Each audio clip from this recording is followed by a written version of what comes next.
B Rookie Mock Draft. This is round 2. If you missed round 1, I will put up a recap right now, and if you want to watch that video, you can get the link down in the description.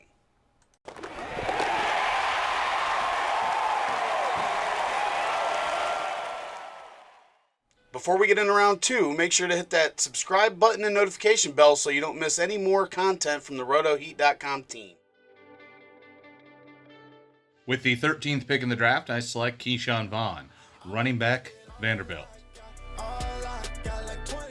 After selecting Jalen Reagor in the first round, I wanted to come back with one of the running backs in this class, especially if I could find one that was going to produce well. And luckily, one of my top 6 was still there. I've got tier breaks after 4 and after 6.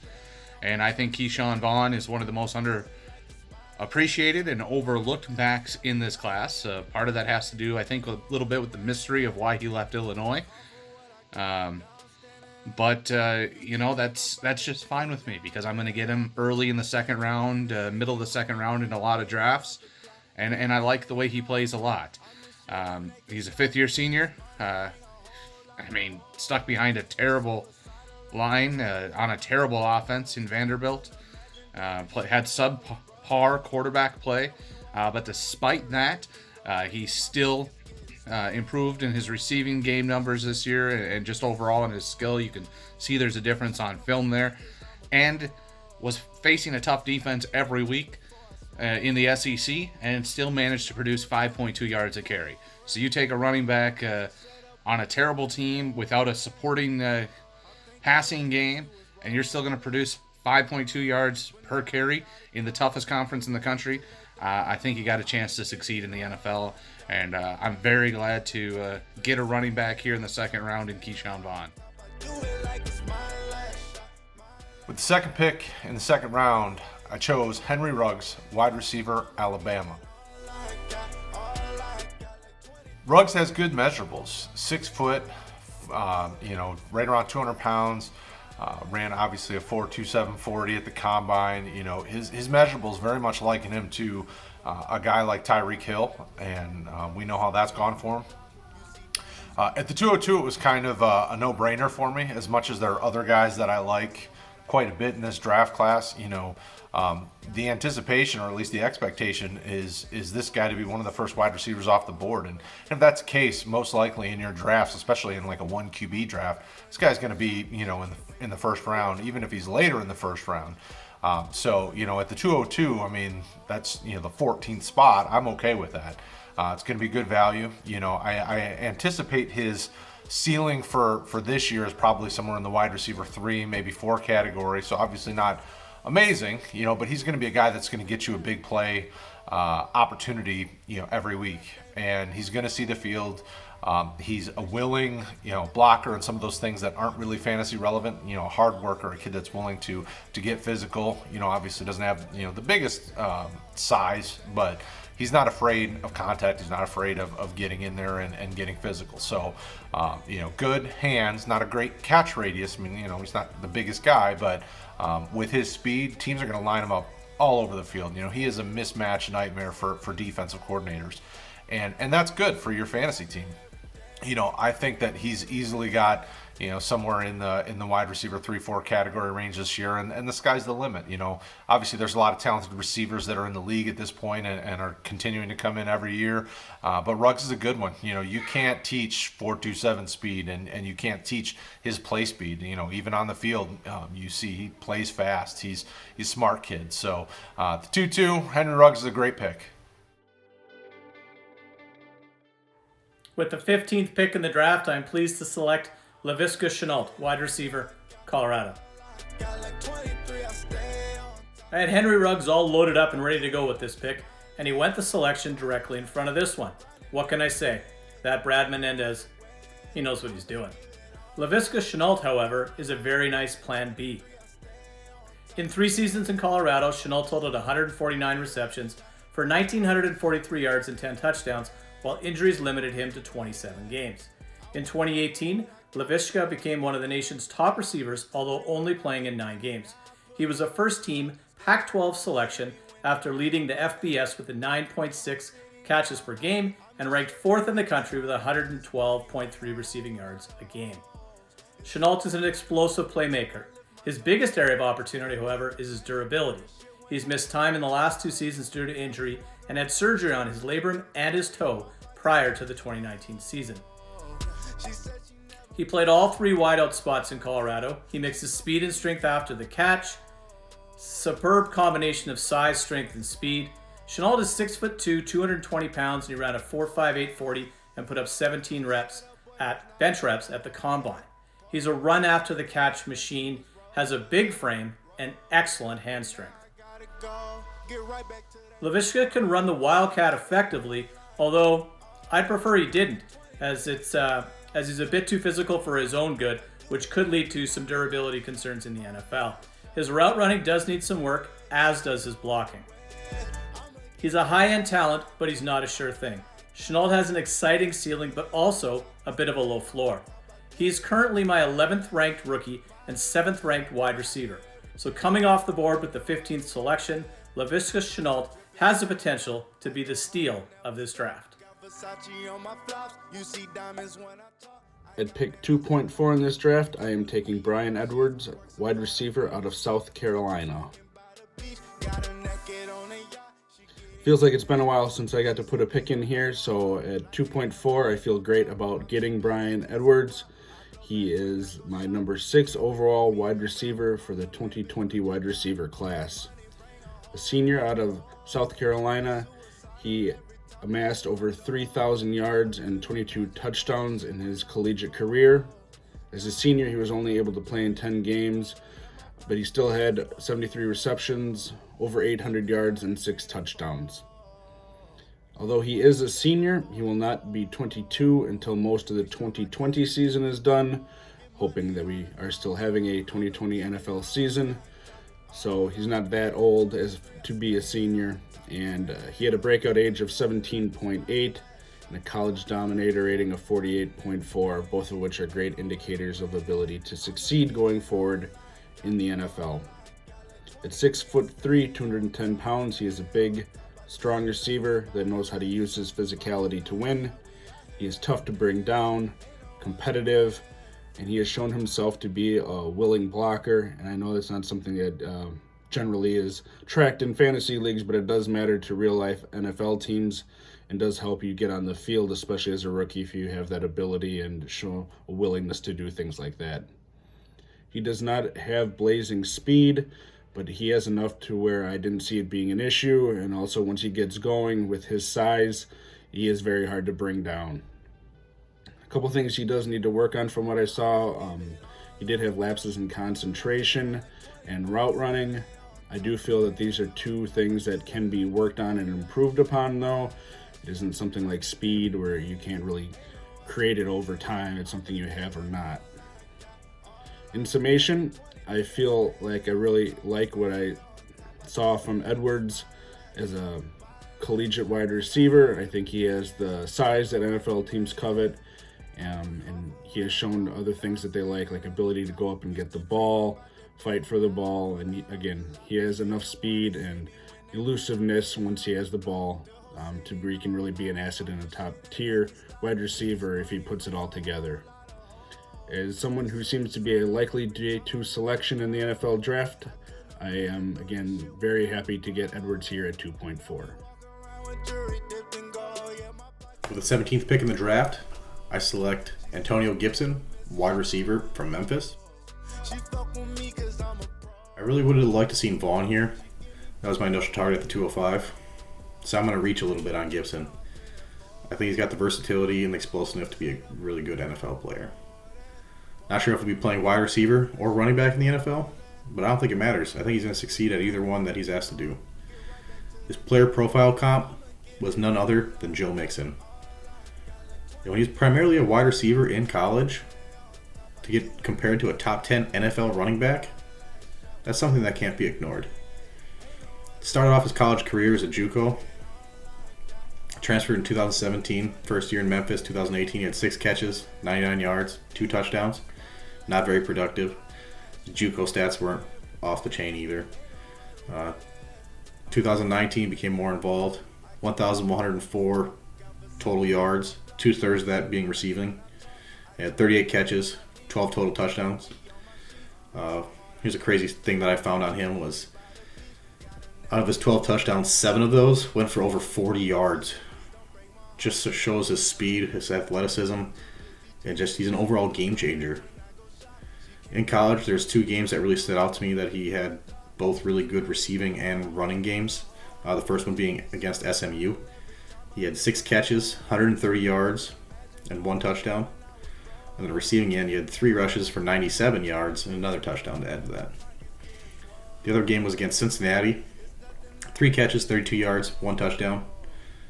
Then he had 11 rushes, 130 yards, and a touchdown to add on the ground. In the Senior Bowl, he was a running back. He had 11 carries, 68 yards, showing patience, vision, great burst. No receptions. At the combine, he worked out with all the wide receivers. He didn't look like he was out of place at all. He fit just right in. Gibson is someone to pay very close attention to in this upcoming draft. I think landing spot's going to be a huge factor on what he can potentially be in year 1. I think eventually his talent's going to come through, if that could be 3 years down the road. But if he lands in the right spot, he can be productive in year 1.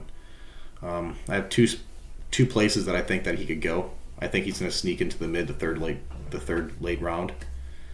I have the Packers at 94 taking him. LaFleur, McVay, Shanahan, all kind of copycats of the same system. I see LaFleur kind of making him the Deebo Samuel for him. I don't think he's going to be as good his rookie year as that, but I think he fits the bill, and he also fills some other needs that the Packers could have in the future with Aaron Jones and Jamal Williams being in contract years. I don't think they retain both of them.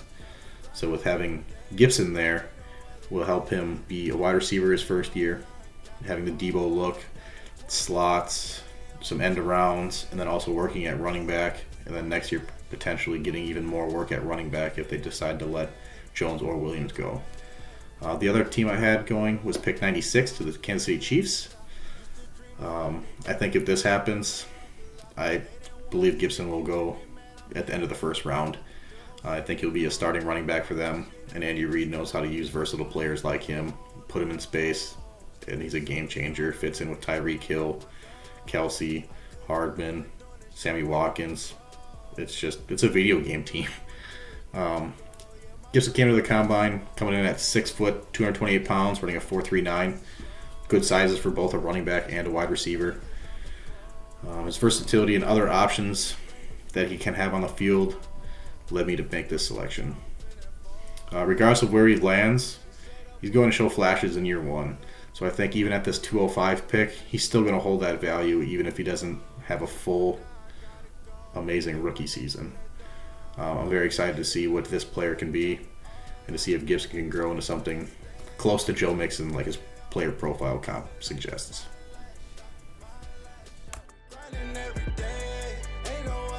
With the 6th pick in the second round of the draft, I selected Michael Pittman, wide receiver, USC. The reason I picked Michael Pittman here is pretty easy for me. When I watched his tape, I loved everything that he did. Nothing came off as this guy's going to be a superstar. Not one trait was, elite per se, but he does everything really well. Even route running for a guy that's 6'4", I feel like he does that really well. I think he showed that from 2018 to 2019. In 2019, he jumped to over 100 receptions, and part of the reason why was because he was a deep threat up until that point, and he cut 6 yards off of his average reception in 2019 from 2018. So he showed that he could shorten up, run some more of the route tree. But like I said, he does everything really well. He's got good hands. He can run routes. He can high point the ball. This guy's 6'4". We talked about T. Higgins in round 1, who's 6'4", ran a 4.59. Michael Pittman comes in at a 4.52. So this is just a guy that I think is very well-rounded. I think that he's a guy that can come in and have some success early in his career. And while he may never be a wide receiver 1, I think in the second round, you get a guy that's got, high wide receiver 2 upside, and got a pretty safe floor. So Michael Pittman, 206 is my my pick here, and I couldn't be happier. With the 19th pick in the draft, I select Darrington Evans, running back, Appalachian State. With my top 5 ranked running backs all coming off the board in round 1, Evans was my highest rated running back remaining, and I do believe there's a considerable teardrop in running backs after Evans.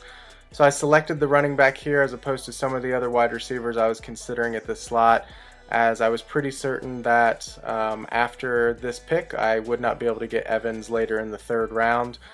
While he may not have the prototypical size of a running back, he more than makes up for that with athleticism. Daniel Jeremiah recently predicted that Evans could go as high as the 3rd round in the NFL draft, so if that is the case, he's going to have plenty of opportunities early on to contribute, and I believe he has the skill set to do so in today's NFL. With the 8th pick in the 2nd round, I'm going to take Tua Tagovailoa, quarterback, Alabama. Approaching my pick, I really had 3 players that I've been eyeing, and unfortunately they all fell to me, but Tua was definitely the highest still available on my board, and with the next quarterback being such a big gap in my opinion, I felt like I had to pull the trigger. At this point in the draft, I'm really looking at a high-risk, high-reward type player, and he definitely fits that bill. In fact, if he hadn't have gotten injured, we're probably not looking at him right now. He's probably already gone. If he can overcome this injury, probably looking at having a pretty good career. His numbers in college were good. Junior year was having a 71% passer rating, and he's got all the intangibles of all the guys that are currently having success in the NFL, like your Lamar Jacksons and Pat Mahomes. Not saying he's going to be that player, but he does have those intangibles. So arguably this could end up being a steal here late in the 2nd round. With the 9th pick of the 2nd round, I select Zach Moss, running back, Utah. You know, I'm very surprised Zach Moss made it this far to the 2nd round here at the 9th pick. He's probably one of my top 6 or 7 running backs that the draft has to offer overall. So to be able to land a running back that good this late, I'll take it all day long. One of the best things that I like about Moss is his vision. He has patience to find the hole. He's quick. Don't confuse that with people saying he's not fast.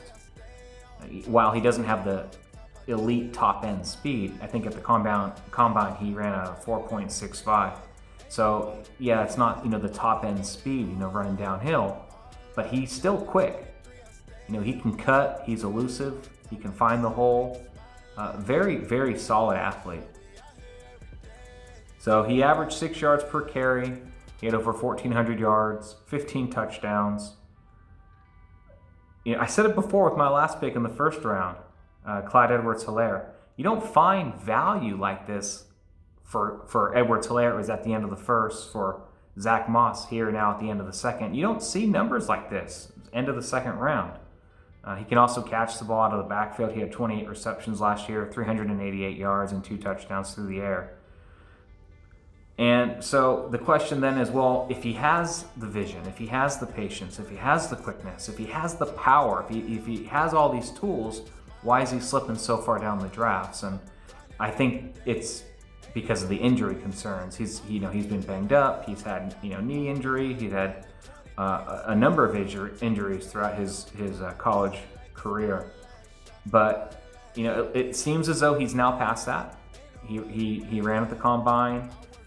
He has great upside, and especially in the end of the 2nd round, to get an athlete that is this good with this much potential, with this much upside, for me, it was a no-brainer pick.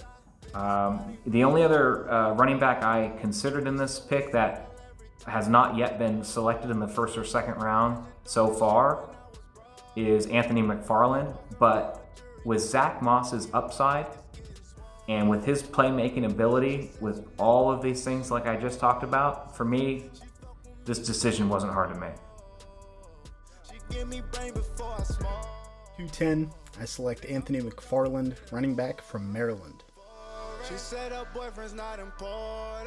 I was excited to get Anthony McFarland at the 210. I feel like this draft is pretty deep at receiver. I expected to take a receiver in the second round, but we saw a run of receivers happen earlier, and to me, McFarland is a running back that's going to go in the top 100 of the NFL draft. I feel like if a running back goes in the top 100, that they are deserving of a top 2-round pick. So I'm really happy to get him. He is a great pass-catching running back and weapon.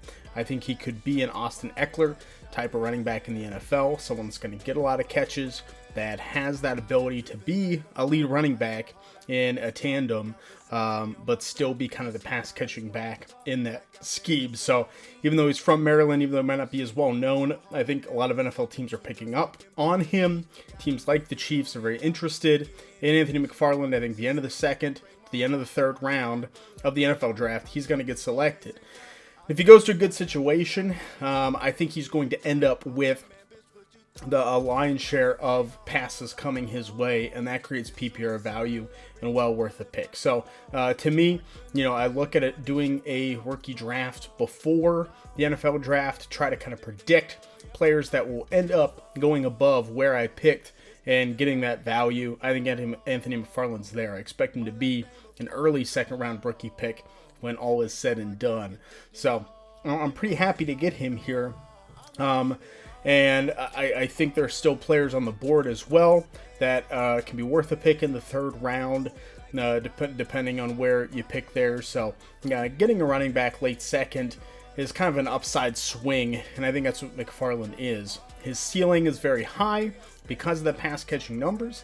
I think his floor is relatively high as well, because I think you're going to get a role out of him, and that role could provide flex value or at least bye-week fill-in value. So I think you're at least getting a rosterable player here, which is kind of what you want at the end of that second round. So I was happy to get him. I think he's going to far exceed this, and I think there are some running backs that went before him in this draft that he is actually going to be better than, and that he is actually going to get drafted in May above. And to me, that's a great pick to have at the 210. With the 11th pick in the second round, I select wide receiver KJ Hamler out of the Pennsylvania State University.